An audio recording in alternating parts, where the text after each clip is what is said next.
Hello everyone, this is Gabriel, Custodiate of Watchman Privacy.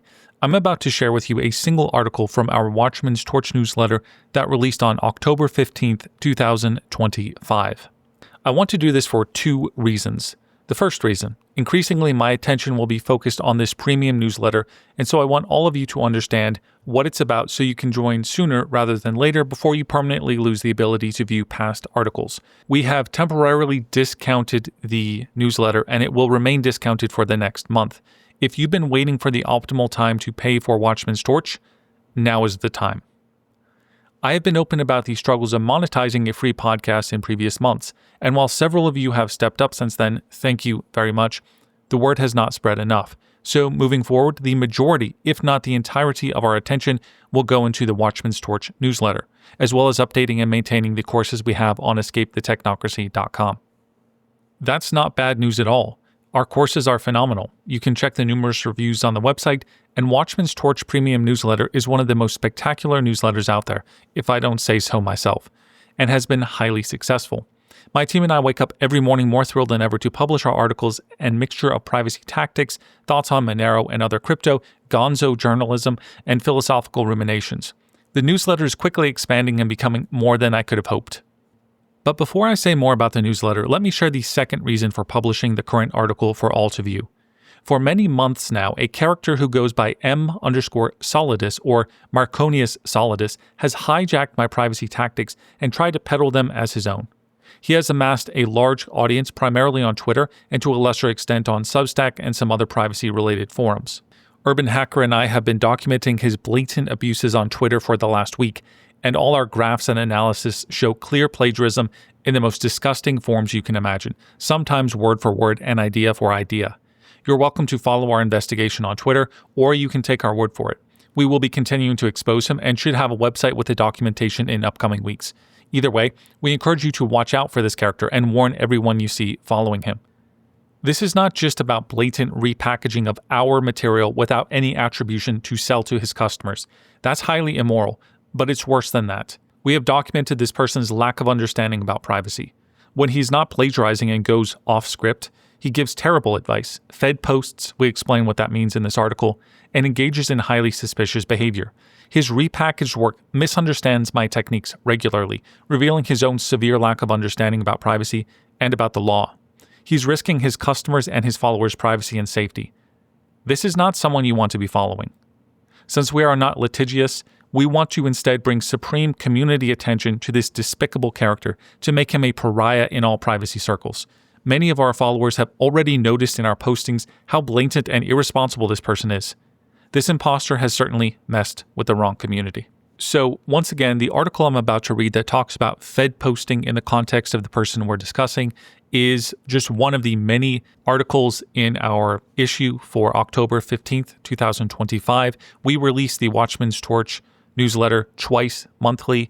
It is around 20 pages these days, although we only promise around 15 pages, but we just have too much to write. So we enjoy this. We think this is a fantastic resource, great way to support the show. And moving forward, it's going to be potentially the exclusive way of hearing our ideas on privacy, crypto, and many other things. So here we go. Here is a sample of our newsletter, which, by the way, I read myself every issue. Watchman's Torch, Issue 12, October 2025. Nothing in this newsletter is legal, financial, tax advice, etc.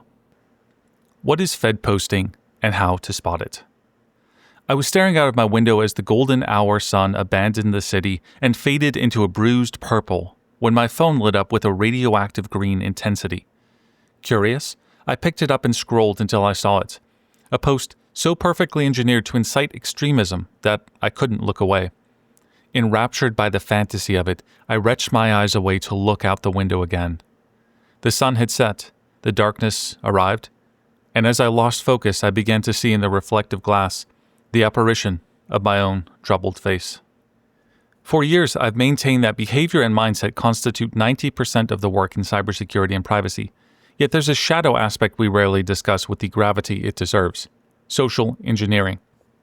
You can wrap yourself in the finest VPN money can buy, encrypt everything until it's buried under layers of mathematical near certainty, and still find yourself utterly compromised. Not by some exotic zero-day exploit, but by the oldest vulnerability in the security apparatus: human psychology itself. In other words, your soul. This brings us to what's known as Fed posting, a term that sounds almost conspiratorial until you examine the documented cases. It's the deliberate crafting of outrageous content, often blatantly illegal, designed to accomplish one simple goal: making the reader reveal his intentions, or worse, convincing him to act against his own interests. These posts prey on emotion, anger, tribal loyalty, and that intoxicating validation of finding others who share your frustrations. They whisper, "Go further, say more, cross that line." The line in most cases being illegality. The pattern follows a predictable arc. An account appears, sometimes aged and dormant to seem legitimate, sometimes fresh and zealous. It posts increasingly extreme content, testing boundaries and escalating rhetoric. The goal isn't necessarily immediate entrapment, though that does happen, but rather shifting the Overton window of what seems acceptable within a community. Once normalized, these posts create a paper trail, a digital record that can be weaponized later, in court, in employment disputes, or simply in the court of public opinion.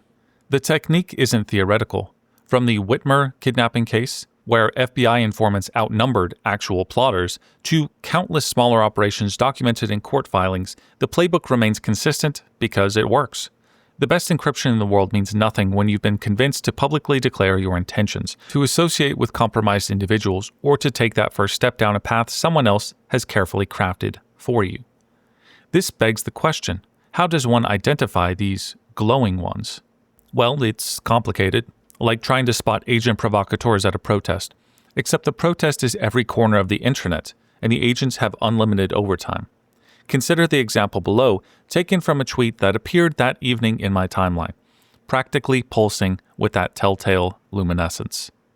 Author at M_Solidus, aka Marconius Solidus. Quote, "Imagine you would live this cabin off-grid, completely privacy, writing, building, educating others, sharing anarchist ideas. You can do this right now, but how to keep your digital privacy? Digital minimalism. Don't use digital tools if you don't need so. Ditch smart TV. Get projector instead and connect it to computer. Don't get smart dishwasher or washing machine. You don't need it. Get a phone with Graphene OS. Get a laptop from GNU/Linux. Ask if you need the device, not if you want it. Use open source privacy software. Financial privacy. Use Monero and Cash. At this point, you don't need to pay some electricity bills. Use stranded energy or taxes. So ditching fiat will be much easier.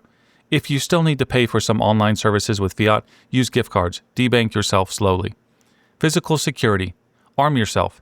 If the feds become too interested, they won't be afraid to find your cabin. Use 3D printer. Don't register shit. If you're in the US and cannot get gun parts, check out Gatalog. Hybrid designs. Embrace digital minimalism. Stay private, not just online." End quote. When encountering content like this, numerous red flags emerge, each one a warning sign worth examining. The post begins innocuously enough: off-grid living, digital minimalism, privacy-focused operating systems. These are legitimate topics discussed in countless forums and communities. But watch how quickly the rhetoric escalates, how seamlessly it transitions from reasonable privacy measures to explicit encouragement of tax evasion and unregistered weapons manufacturing. This is the signature architecture of Fed posting, the sandwich technique. Legitimate advice forms the bread, making the content appear credible and aligned with community values. But buried in the middle lies the darkness, specific calls to illegal action, complete with resources and justifications. These aren't philosophical musings about government overreach, they're explicit instructions designed to create prosecutable offenses. I hate that we live in a world where we have to walk on eggshells online. As a public figure in the privacy information genre, I've had to harden myself and become more restrictive about the things I say.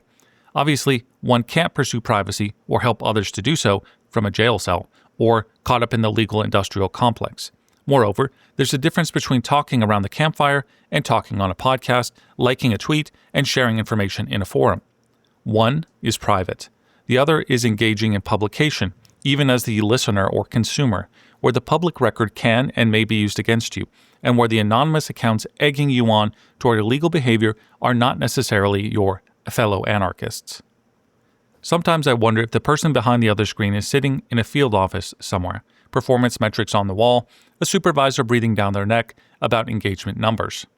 Or maybe it's automated now, some AI trained on a corpus of entrapment techniques, endlessly generating glowing content that ensnares the unwary. Back in the present world, I finally fell asleep, my phone next to me, still radiating through my dreams.